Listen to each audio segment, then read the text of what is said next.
ओम श्री साईराम परमाराध्य परम प्रेममा परम करुणाम भगवान बाबा चरण कमल कोटि कोटि प्रणति जणै आरंभ करिबा भगवान किछि संदेश सेवा माध्यम भगवान आज कौन संदेश देउछंती आसंतु सुनिबा।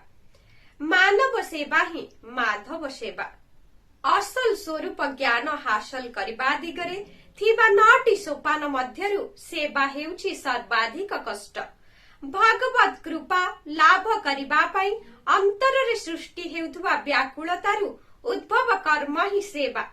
अहंकार निर्मूल करिबा पई एहा सर्वप्रधान सेवा कर्म माध्यम रे ही केवल प्रवृत्ति मनोवृत्ति और इंद्रिय मानक उपरे प्रभुत्व जाहिर करी हुए एवं ताहारी माध्यम रे दैवत्व हासिल करी हुए। सेवा करिबा पई जे मनोभाव प्रयोजन ताहा सिखाइबा पई मु आसीछि।